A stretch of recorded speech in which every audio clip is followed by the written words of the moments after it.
Bom dia. Abrindo assim a carta de Paulo aos Efésios, nós vamos a algumas lembranças, né, que eu já dei nesses 2 domingos que eu já entrei nesta carta. Hoje é o 3º domingo.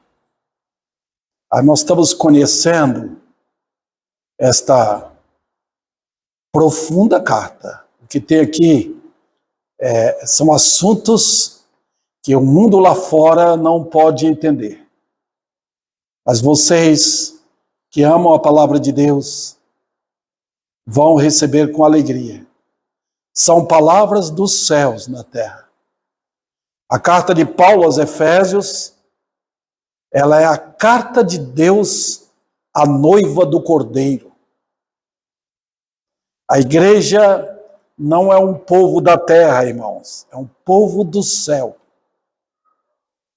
Vocês vão perceber isto aqui. Preste atenção o que fala aí, versículo 3. Dá uma olhada. Bendito Deus e Pai de nosso Senhor Jesus Cristo, que nos tem abençoado com toda sorte de bênção espiritual nas regiões celestiais em Cristo. Então é o povo do céu, tá vendo? Então Deus não tem nenhuma promessa para melhorar nossa vida aqui, porque nós não somos daqui, nós somos um povo do céu, tá? Então, quando nós falamos Deus te abençoe, Deus vai te abençoar, nós não estamos entendendo a Bíblia. O crente é uma pessoa já abençoada. Não tem como aumentar mais as bênçãos de Deus na vida de um crente. Vamos ver a mesma linguagem? Vamos para o capítulo 2 agora. Versículo 6. E juntamente com ele nos ressuscitou e nos fez assentar onde? Nos lugares celestiais em Cristo. Está vendo sempre a expressão em Cristo? Está vendo? Isso é o que Deus está mostrando para nós. Vamos agora para o último capítulo, capítulo 6.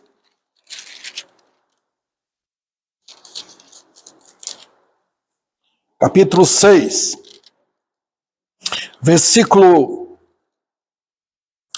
12. Porque a nossa luta não é contra o sangue e a carne, e sim contra os principados e potestades, contra os dominadores deste mundo tenebroso, contra as forças espirituais do mal, onde? Nas regiões celestiais.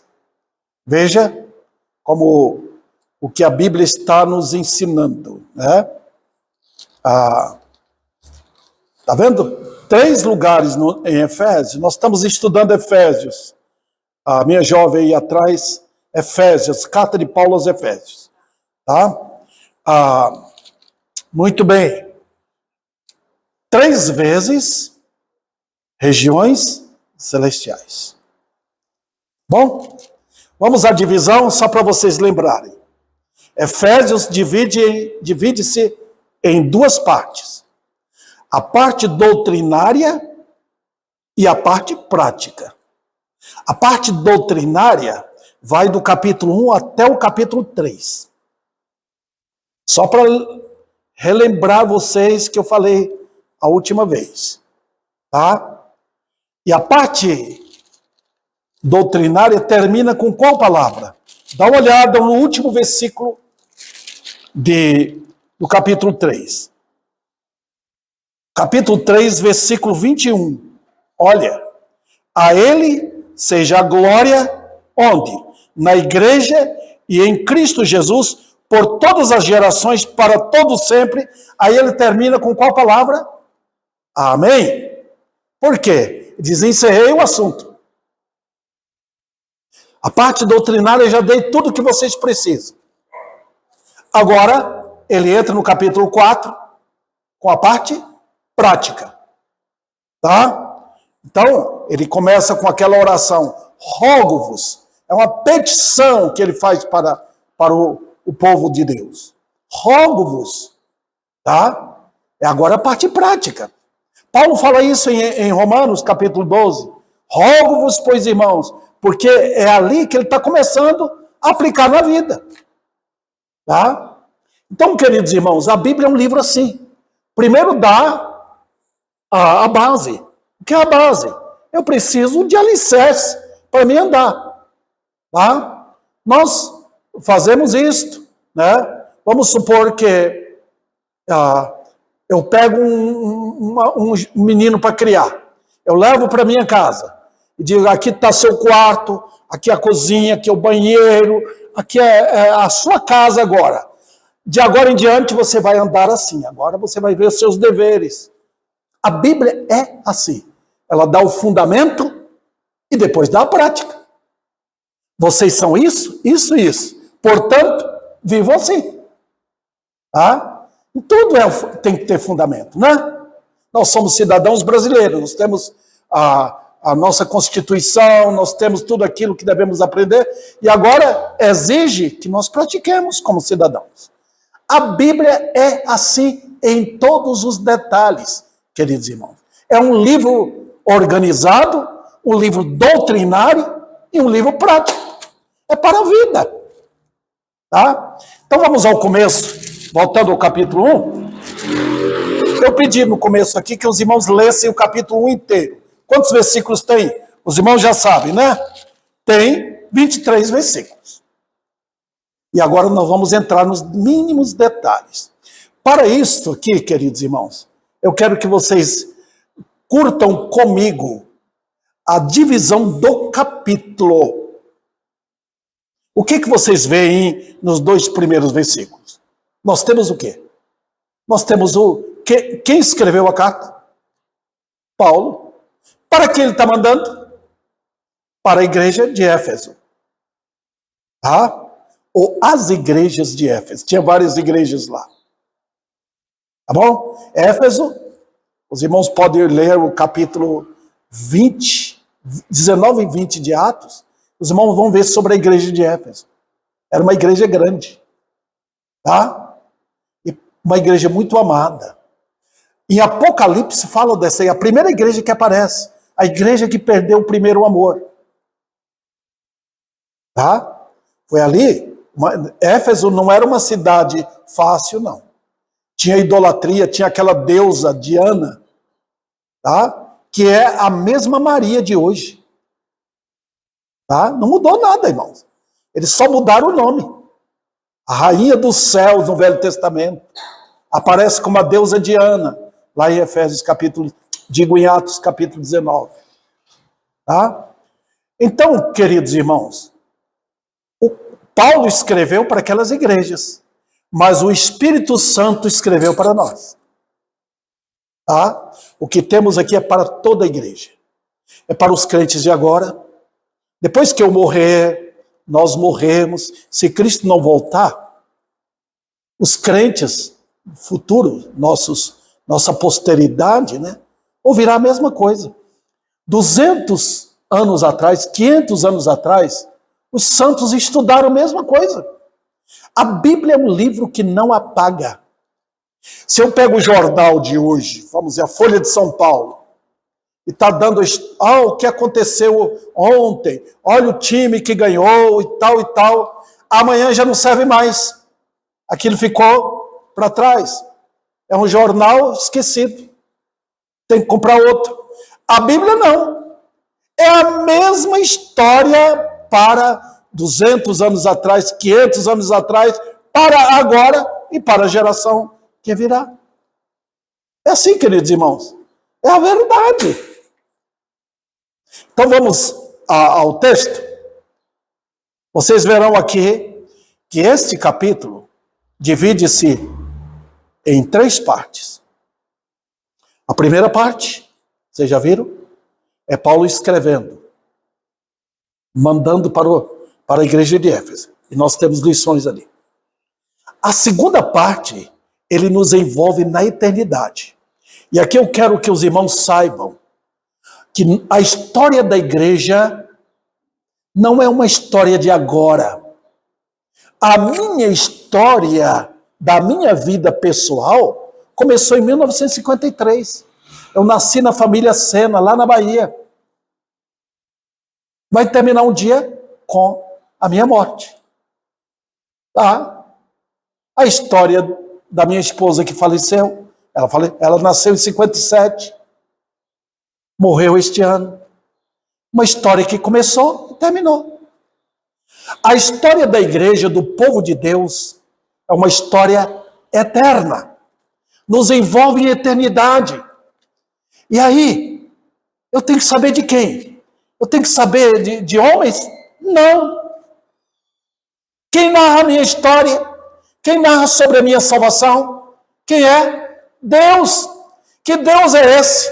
Um Deus triuno. O Pai, o Filho e o Espírito. Está vendo? Quem conta a nossa história, irmãos? Eu fico triste de ver. Hoje, são pouquíssimas as pessoas que chamadas crentes que querem a Bíblia, que querem alimentar, que querem o pão verdadeiro, querem beber desta água. São poucos. Então nós estamos vendo aqui, irmãos, quem está narrando essa história? Isso aqui não pode ser inventado não, irmãos. A Bíblia é um livro milagroso. O que temos aqui, ninguém pode inventar. É uma história eterna. Quando foi que Deus amou o povo dele? Antes da fundação do mundo. Então, veja bem, quando você abre a Bíblia, você abre lá em Gênesis, no princípio criou Deus os céus e a terra. Puxa, aí você vê sobre a criação. Mas quando você abre em Efésios, diz que ele nos amou antes da fundação do mundo. Está vendo? Antes que o Deus, o Pai, Deus, o Filho e o Espírito viesse para fazer a lua, o sol, as estrelas, a terra, o mar, tudo, toda a criação, ele já tinha nos amado. Então, a minha história e a sua história, querido irmão, começou na eternidade. Quando? Eternidade não tem tempo. E vai terminar quando? Não vai terminar, é para sempre. De eternidade a eternidade. É isso que deve envolver nossas vidas. Nós fomos salvos para quê? Para vivermos a eternidade com Cristo. Que glória eterna! Minha vida vai findar aqui com a morte. Mas depois da morte, depois que eu passar o rio da morte, eu vou encarar a glória eterna. Maravilha! Quem conta isso? Foi Davi Sena que inventou? Não! Meu Deus conta essa história. Então vamos lá. Eu quero devagar com os irmãos aqui, para que vocês saibam as maravilhas disso. Primeira coisa, nós temos Paulo mandando a carta. Eu devo saber quem é Paulo, que Deus usa homens para fazer os planos, o trabalho dele na face da terra. E Paulo foi um desses. Tá? O livro é de Deus. Os escritores foram inspirados por Deus. Depois começa, do versículo 3, vai até o versículo 14. Está vendo aí? Os irmãos estão olhando? Do versículo 3 até o versículo 14, nós temos a maior sentença da Bíblia. O que é sentença? É como se fosse um parágrafo só. Não tem ponto final. Está vendo? Começa no versículo 3. Vocês só veem aí com vírgula. Está vendo? Não tem ponto final. O ponto final vai no versículo 14. Esses versículos todos aqui do 3 ao 14, está falando de quem? Das três pessoas. Quem são as três pessoas? Deus o Pai, Deus o Filho e Deus o Espírito. Três pessoas, um só Deus. Não tem três deuses, irmãos. Tá? É três pessoas e um só Deus. Cada uma dessas pessoas cumpre um dever no plano da salvação. Quem foi que organizou essa salvação? Deus triuno. Quem é, ou vamos dizer assim, a pessoa-chave no plano da salvação? Deus o Pai.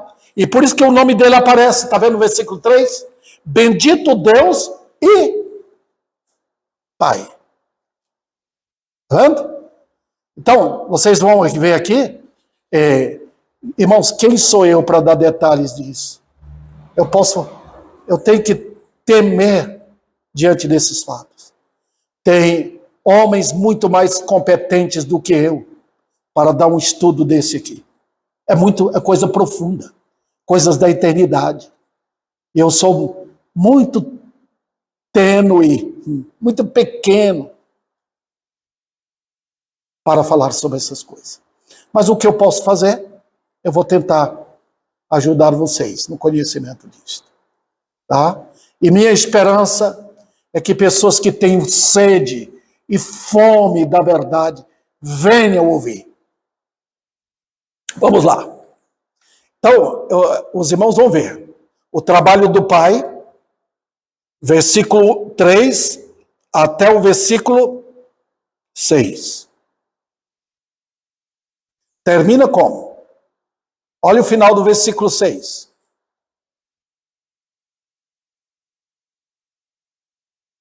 Para o louvor da glória da sua graça, que ele nos deu gratuitamente no amado. Aí termina a parte de Deus, o Pai. Vamos para a parte do Filho agora. Versículo 7 até o versículo 12. Termina como no versículo 12? A fim de sermos para o louvor da sua glória. E agora entra o trabalho do Espírito Santo. Versículos 13 e 14. Versículo em quem também vós, depois que ouvistes a palavra da verdade, está vendo? Fostes selados com o Espírito Santo da promessa, o Espírito da promessa. E termina como? Olha o final do versículo 14. Para o louvor da sua glória. Aí, ponto final.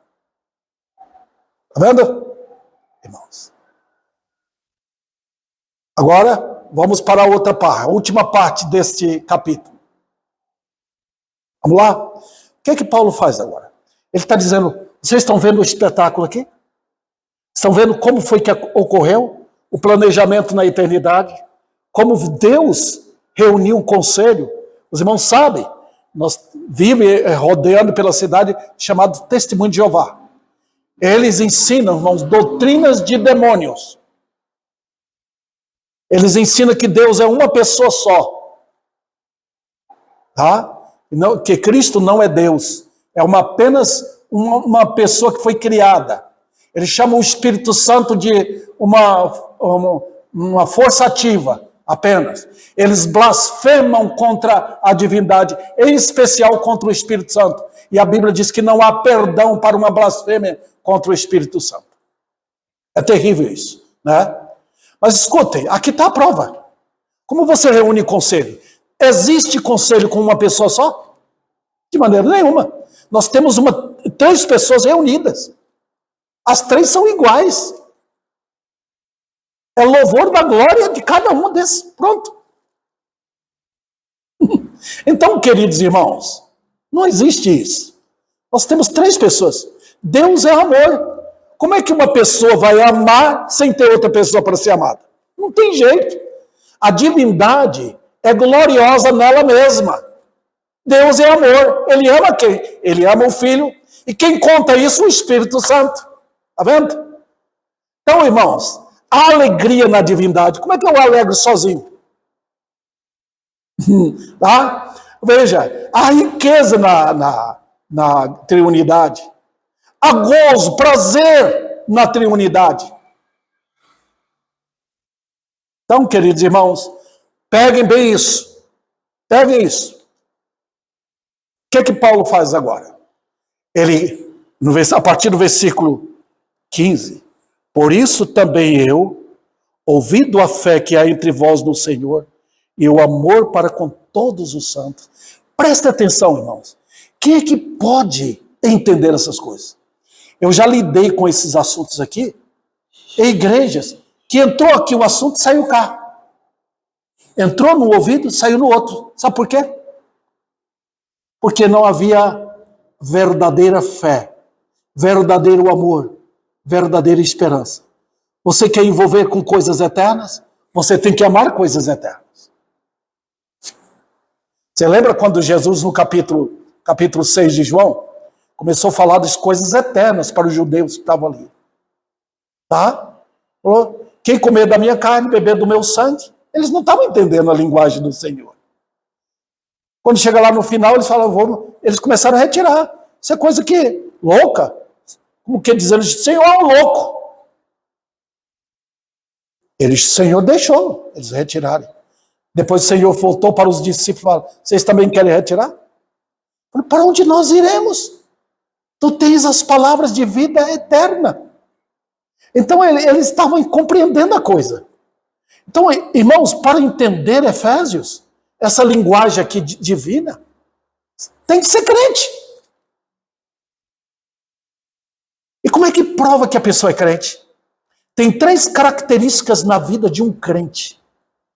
Fé genuína, amor genuíno e bendita esperança. Para onde eu irei? Em quem eu creio? Eu creio na Bíblia. Quem eu amo? Eu amo o povo de Deus.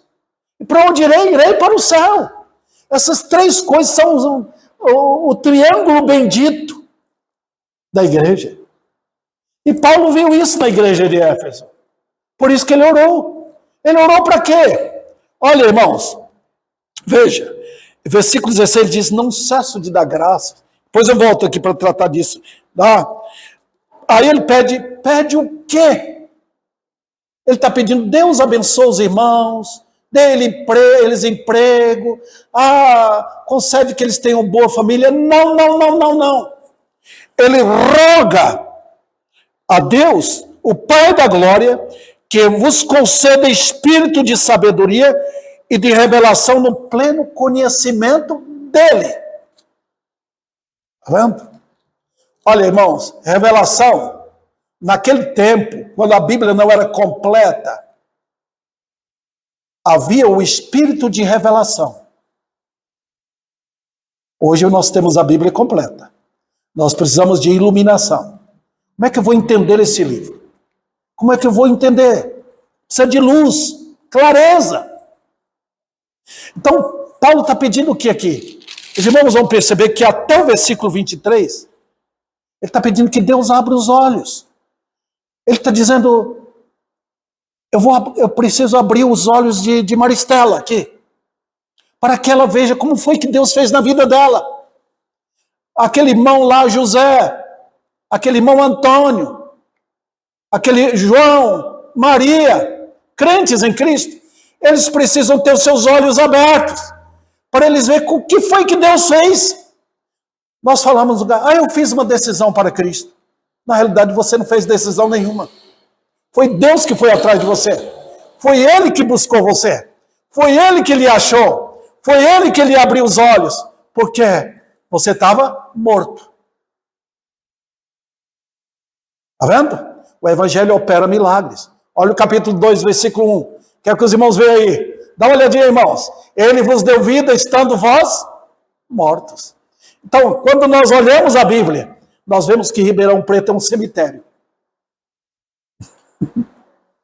E vocês aqui já entraram em cemitério. Eu muitas vezes.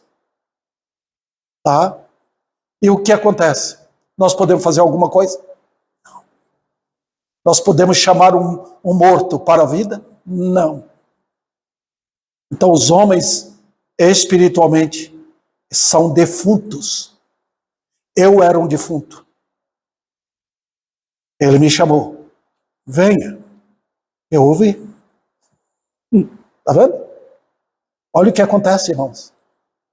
Chama da morte para a vida. Isso é o Evangelho bíblico, queridos. É de milagre. Deus opera só por milagre. Não é minha decisão. Não. Aparentemente eu fiz. Eu aceitei Jesus como meu Salvador. Aparentemente sim. Mas uma obra operante estava por detrás disso. Quem me chamou da morte para a vida, para que eu pudesse ouvir a voz dele, na palavra, através do Evangelho, e me converter a Cristo. Vendo? É esse o capítulo 1. Então, eu vou agora voltar para o começo, para a parte introdutória. Os 2 primeiros versículos. Eu acho que hoje nós vamos nos ocupar somente com esses 2 versículos. Bom? Quando eu terminar esse capítulo, aí nós vamos entrar no capítulo 2, obviamente, e vocês vão ver as maravilhas do capítulo 2. Depois do capítulo 3, e aí entraremos na parte prática. Bom, vamos então para o começo? E aí eu quero que vocês se aventurem mesmo, irmãos. Vocês estão entrando dentro de uma avenida linda, de um shopping maravilhoso da eternidade. Vocês estão vendo as joalherias, as coisas eternas. Vocês não entram para pagar por aquilo, não. É tudo de vocês. Ontem à noite eu fui com Gessé e Virginia. Nós fomos lá no shopping, no novo shopping. E tinha loja de todo tipo, né? E, escute, quando vocês entram em Efésios, vocês vão ver as maravilhas da graça. Tudo pertence à igreja, ao povo salvo. Tá? Vamos lá então. Quem escreveu esta carta? Olha como começa. Versículo 1. Paulo. Vocês lembram dele? Paulo é a pessoa no Novo Testamento, o apóstolo que mais aparece. É claro que Pedro aparece, Tiago, João, mas Paulo, devido à sua conversão e à sua chamada para ser apóstolo, ele se destaca devido às cartas, devido ao intenso trabalho que ele teve. Paulo foi chamado para ser o apóstolo aos gentios. Só lembrar para vocês aqui, queridos irmãos, que o evangelho começou com os judeus. Deus lidou primeiro com os judeus. Paulo fala isso em Romanos. Não me envergonho do evangelho, pois é o poder de Deus para a salvação de todo aquele que crê. Primeiro dos judeus e também dos gentios. Gentios são os americanos, brasileiros, argentinos, chineses, japoneses, são chamados na Bíblia gentios. Tá? Nós estamos enquadrados dentro do grupo dos gentios. Paulo foi chamado para entrar no meio dos gentios. Nós vamos ver isso no capítulo 2, ou no capítulo 3, digo. Tá? O apóstolo aos gentios. Outro detalhe que eu quero lembrar a vocês. Para ser apóstolo, não tem mais apóstolo hoje, irmãos. No sentido bíblico da palavra. Foram 12 apenas. A Igreja Católica diz que tem sucessores apostólicos. Eles atribuem essa sucessão aos papas. Porque eles disseram que Pedro, eles dizem, faz parte do ensino católico, que Pedro foi o primeiro papa. Não tem isso na Bíblia. Foram 12 apóstolos só. E esses homens foram chamados. Olha, quais eram as características para um apostolado, né? O que nós temos no mundo? Um homem para ser juiz, ele faz advocacia, depois ele entra para fazer outro curso, até chegar àquilo, o ideal dele, que ele quer ser um magistrado, um juiz, né, para ter a posição. Na Bíblia, irmãos, apesar que funções privilegiadas não faz a pessoa melhor, nós não temos essa hierarquia, né? Nós, os batistas, cremos que a igreja tem diácono e pastores. Eles não são melhores do que os outros. Eles têm uma função que Deus deu para eles, mas todos na igreja são iguais. Todos receberam a mesma salvação. Então, voltando aqui para apóstolo, tinha que ter duas eu diria para os irmãos, duas coisas importantes para ser apóstolo. Primeiro, ter visto o Senhor ressuscitado, tá? Para ser apóstolo. Se viu Jesus ressuscitado, era uma. Agora os irmãos sabem que muitos viram Jesus ressuscitado. Mas tem que ter a segunda. Ser chamado por ele para o ministério apostólico. Foram 12. Tá? E Paulo foi um deles. Como foi? Paulo viu Jesus? Viu? Ele ouviu a sua voz chamando. E Jesus falou para Ananias, ele é alguém que eu tenho chamado. Escolhi para fazer o ministério que eu tenho para ele. Então Paulo teve essa identidade de apóstolo. Os irmãos lembram quando ele lá na igreja de Corinto, o povo lá, porque ele chamou a atenção por causa de pecado dentro da igreja. E o povo começou a duvidar que ele era apóstolo. Aí ele escreveu a segunda carta, defendendo o ministério dele. Tá? E ele faz com fervor, com zelo, mostrando a insígnia dele como apóstolo. Tá? Então ele era o apóstolo. Ele é chamado de Paulo. Por que mudou o nome dele? Ele era Saulo. Interessante, irmãos. Deus mudou, ou ele mesmo quis mudar o nome. Porque Saulo é o nome dado ao primeiro rei de Israel. Lembra do Velho Testamento? Saul. E quem foi Saul? Saul perseguiu Davi.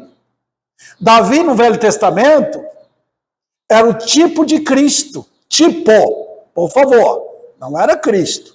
Era o tipo de Cristo. Então, quando Davi falou para Saul 2 vezes, rei, por que você está me perseguindo? Lembra que Jesus falou com Paulo, Saulo, Saulo, por que me persegues? Era para ele lembrar o histórico do Velho Testamento. Por quê? Lembra como foi a conversão daquele homem? Como Deus levou a queda, dando cegueira. Paulo teve problema da visão.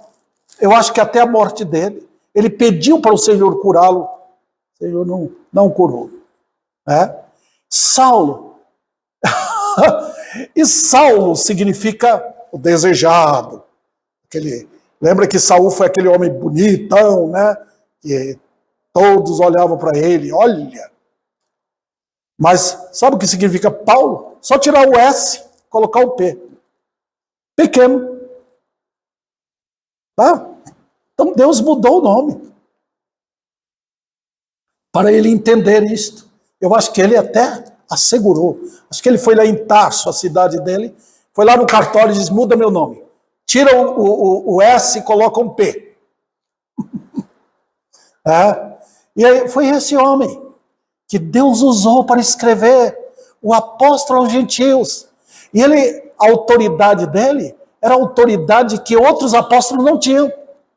Paulo recebeu coisas de Deus aqui que Pedro não recebeu, João não recebeu. Pedro fala disso na sua segunda carta. Lá, na segunda carta de Pedro, ele diz que Paulo tinha coisas que muitos não entendiam. Era o apóstolo que revelou os mistérios de Deus para a igreja. Coisas sobre a eleição, coisas sobre a igreja como corpo de Cristo, sobre essas coisas, e determinadas doutrinas, adoção, justificação, a batismo com o Espírito Santo, tudo isso foi dado a Paulo para nos ensinar. Tá? Então vamos lá. Agora ele se identifica como apóstolo. Está vendo o versículo aí? Paulo, apóstolo. Apóstolo de quem? De Cristo. A palavra apóstolo significa o enviado. Ou aquele que foi mandado com autoridade. Está vendo? Queridos irmãos, Paulo é apóstolo de Cristo. Está vendo? A palavra apóstolo, e queridos irmãos, a igreja primitiva tinha os apóstolos como enviados de Deus. Eles não tinham o Novo Testamento na mão. Eles tinham o Velho Testamento. Eles firmavam a fé nos escritos dos profetas. Mas quando o apóstolo chegava, por exemplo, Pedro chegava na igreja lá em Jerusalém, por exemplo, os irmãos já sabiam que era um homem com autoridade apostólica. Por isso que os apóstolos falavam, quando chegavam, falavam o quê? Olha o versículo 2. Graça e paz. Eu vejo o povo falando isso hoje, mas a autoridade para falar graça e paz era só dos apóstolos. Não estou condenando quem fala. Quem quiser falar, pode falar. Mas a autoridade era só dos apóstolos. Os irmãos podem olhar a carta de Tiago. Tiago não era apóstolo. O Tiago, que era apóstolo, morreu logo no começo. Esse Tiago que escreveu a carta era irmão de Cristo por parte de mãe. Tá? Porque Maria teve outros filhos. Tiago foi, e Judas também, não Iscariote. Judas que escreveu aquela pequena carta. Tá? Vocês não vê graça e paz lá deles, porque eles não eram apóstolos. Mas você vê graça e paz, Paulo, de Pedro e João. O que significava isso? É que eles eram autoridades de Deus. Quando eles chegavam, eles diziam graça. Era a mensagem, eles diziam, não estamos trazendo a lei. Nós não estamos trazendo o terror lá da lei de Moisés. Não, graça. Deus chamou vocês pela graça. Vocês pertencem a Ele. Não tem mais maldição. Está vendo, irmãos? Era graça. E então a graça, a consequência da graça, é paz. Não tem mais medo. Tranquilo. E o estudo sobre isso é dinâmico. Maravilhoso. Está vendo? Um outro detalhe aqui. Olha como Paulo, ele aciona isso aqui, irmãos, para os irmãos saberem que lidar com coisas de Deus não é brincadeira. Ele diz, Paulo, apóstolo de Cristo Jesus, por vontade de Deus. Está vendo? Ele coloca aqui, como sempre, a autoridade de Deus o Pai. Na Bíblia, irmãos, na tão grande salvação, tem uma pessoa que eu diria para os irmãos, que comanda a coisa tudo. Deus o Pai. O Filho e o Espírito Santo se submeteram ao Pai. Lembra em João? Várias vezes Jesus fala, eu vim fazer a vontade daquele que me enviou, do meu Pai que está no céu. Tudo na Bíblia é a vontade dele. Você é crente? Foi pela vontade dele. Crê em Jesus? Não é sua vontade. É a vontade do Pai. Lembra que ele fala? A vontade do meu Pai é que todos creem no Filho. Interessante, né? Então, quando um pecador se arrepende, ele não está fazendo a vontade dele. Ele está fazendo a vontade do Pai, porque é Deus que impera isso, que opera isso no coração. Está vendo? Então, queridos irmãos, nós estamos aqui lidando com a divindade. E é coisa de tremer. Eu não posso, eu tenho que ter muito cuidado naquilo que eu estou pregando. Porque se eu falar aquilo que eu acho que eu devo falar, do meu conceito, do meu pensamento, do que eu inventei, eu estou lidando com Deus. E cuidado, porque Deus vela pela sua palavra para cumprir. Eu tenho que ensinar o que Deus mandou. Tá? Eu devo pregar só a Bíblia. Então, quando eu fico inventando, como muitos fazem aí, eu estou lidando com Deus. Eu colocar qualquer mentira na mensagem, eu vou dar conta daquilo. O Evangelho é tão sublime, tão glorioso, tão poderoso nele mesmo, que eu tenho que fazer isto com cuidado, zelo. Tá? O pastor é aquele que deve gastar tempo na palavra. Tá? para ele saber o que ele está pregando, não ficar inventando coisa. Paulo, apóstolo de Jesus Cristo, pela vontade de Deus. Agora, rapidamente, eu estou terminando o assunto aqui. Para quem? Vamos para quem foi enviado. Olha o que diz o texto. Aos santos. Aos santos que vivem em Éfeso. Aos santos que vivem em Ribeirão Preto. Aos santos do Brasil. Aos santos da América. Aos santos do Japão. Está vendo, irmãos? Olha a responsabilidade que nós temos. Agora, vocês são chamados de quê? Aqui no texto? De santos. É santo. É. Santo. Nós não entendemos como a Igreja Católica. Santo é aquele que fez muita coisa boa. Eles até beatificam determinadas pessoas, né? Não tem nada a ver, irmãos. Quando a pessoa se converte, depois que ele se converte, imediatamente ele já é santo. Está vendo? Por quê? Nós temos duas coisas aqui que explicam o que é ser santo. Eu volto com os irmãos, por favor, seguram aí, põe alguma coisa aí nessa página. Eu tenho essa coisa aqui, vou pôr em Efésios. E voltem para Romanos capítulo 1.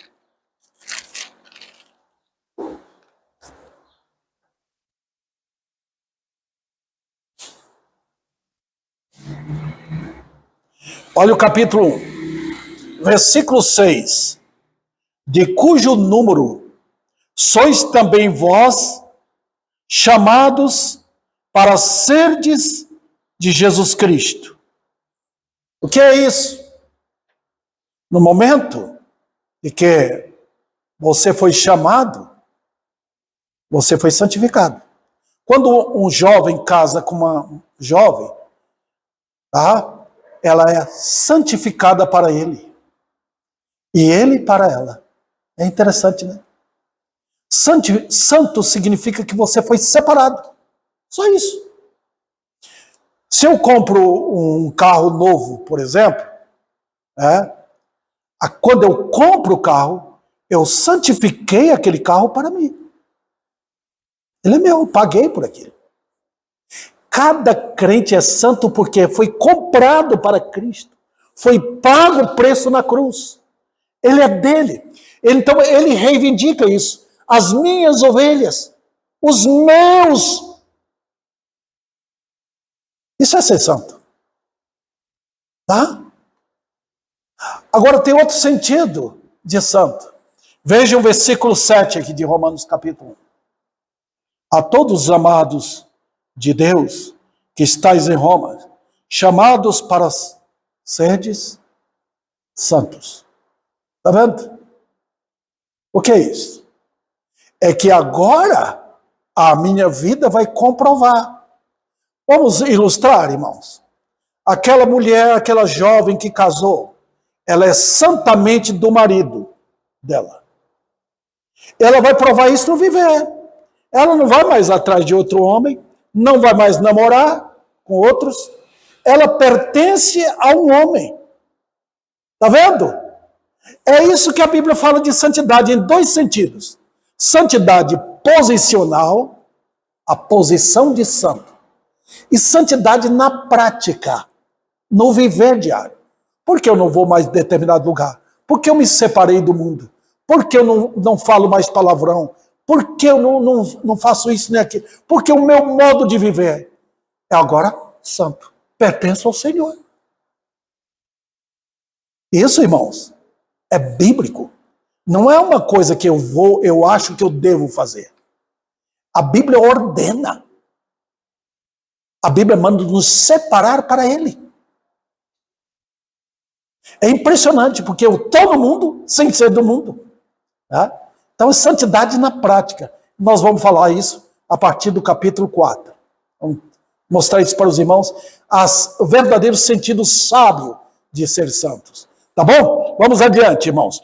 E tem outro sentido, o terceiro sentido de santidade. Quando eu morrer, Aí eu serei santidade para sempre. Lá no céu com Cristo. A minha esposa, quando morreu, foi santificada de uma vez para sempre. Ela está na glória com Cristo.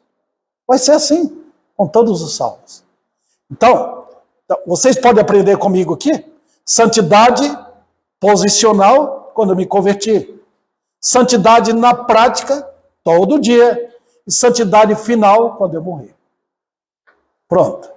Separando de uma vez por todas do pecado. Então, Paulo manda essa carta para os crentes e eles são chamados de santos. Os irmãos perceberam?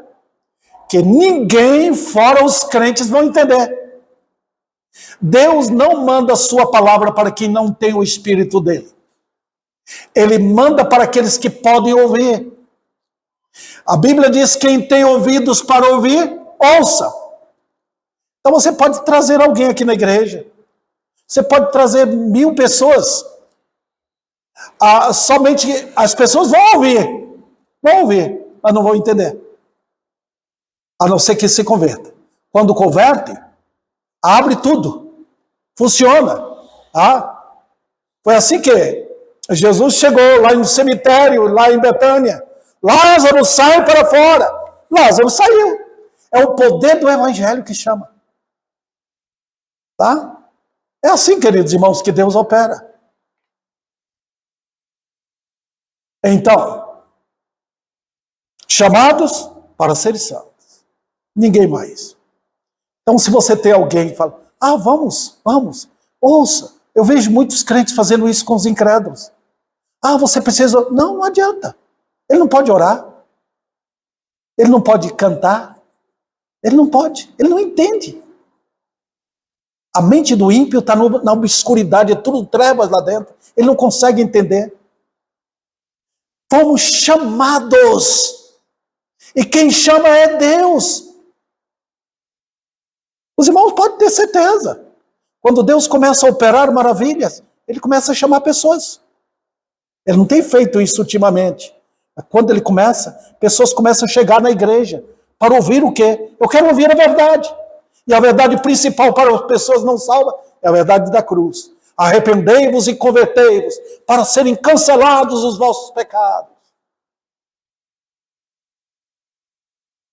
Agora, tem outra característica no texto. Vocês voltaram para Efésios, capítulo 1, versículo 1? Olha a Bíblia, irmãos. Escute menos o pregador e veja o que está escrito. Veja, aos santos que vivem em Éfeso e fiéis. Fiéis em quem? Em Cristo. Você quer ver um crente verdadeiro? Ele é fiel. É por isso que recebemos o nome de crente. É o nome mais significativo da Bíblia. Nós não somos chamados de evangélicos. Nós somos chamados de crentes. Por quê? Porque a palavra crente, não sei se vocês já perceberam, ela está no tempo contínuo, no presente. Eles creem. Que é a irmã Aparecida? É uma pessoa que um dia creu e que continua crendo. Por isso que a Bíblia diz, aos que creem. Vida cristã não é aquela que começa, com euforia, eu creio e tal, parou. Não. É crente. Há uma continuidade na fé. A pessoa começou e continua. O verdadeiro crente não perde, irmão, não vai embora. Ele é aquilo. Às vezes ele tomba, às vezes ele falha, mas ele é renovado na fé e volta novamente a funcionar. É impressionante o crente. Por isso que ele é chamado de fiel. Aos fiéis. Maravilhoso, irmãos. É chamado a fé perseverante. Está vendo? O verdadeiro crente, ele nunca perde a salvação. Ele é continuamente crente. Quando você vê alguém que diz, ele era crente, agora está no mundo, ele nunca foi. Quando você ouve daquela fé que começou e parou, não. Eu ilustro com aquilo que a própria Bíblia ilustra, irmãos. Em Hebreus capítulo 6. Aqui estão 10 pessoas na igreja. Todos recebem a mesma coisa. A Bíblia fala em Hebreus. A chuva cai sobre o grupo inteiro. Mas um grupo dá fruto, outro grupo dá espinhos e abrolhos. O que aconteceu? Esse grupo que deu fruto são os salvos. O outro grupo parecia crente, mas nunca foi. Está dando espinho. Está vendo? A Bíblia faz isso. Eu já lidei muito com isso na minha vida e ministério. Pessoas que pareciam ser crentes, mas nunca foram. Está produzindo espinhos e abrolhos, não fruto no viver. O fruto é a perseverança, o vigor da fé. Aquela pessoa que ama, que continuamente crê. Tá? Eu conheço irmãos e irmãs assim, que mostram uma vida fervorosa, cheia de amor, na provação, sofrendo às vezes, mas nunca abandona o Rei da Glória. Nós estamos à mercê de uma perseguição nesse Brasil. Os irmãos sabem disso. Nós poderemos ser perseguidos. Fecharão as nossas igrejas. Tomarão nossas Bíblias. Cancelarão nosso louvor junto com os irmãos. Mas sabe, é no momento desse que provam quem são os verdadeiros crentes. Os fiéis. Foi para esse que Paulo dirigiu a sua carta. E é meu prazer sempre pregar e ensinar para os verdadeiros crentes. Eu me alegro em alimentar um crente. Me alegro, porque eu sei que ele é um dos santos de Deus, escolhido antes da fundação do mundo. Maravilha. Quando eu mando as mensagens pelo Facebook, pelo YouTube, e quando eu vejo pessoas se alimentando, que alegria me dá. As ovelhas de Cristo, muitas eu não conheço, mas para mim é alegria. Paulo trabalhava pela igreja, ele lutava por esse grupo, ele era assim. Agora eu vou terminar, irmãos. Vamos lá. Como é que ele termina? Graça a vós outros e paz, da parte de Deus, nosso Pai, e do Senhor Jesus Cristo. Meu tempo acabou. Eu devo falar sobre isso no próximo domingo. Graça a vós outros e paz, da parte de Deus, nosso Pai, e do Senhor Jesus Cristo. Que Deus aplique o que nós podemos estudar hoje em nossas vidas.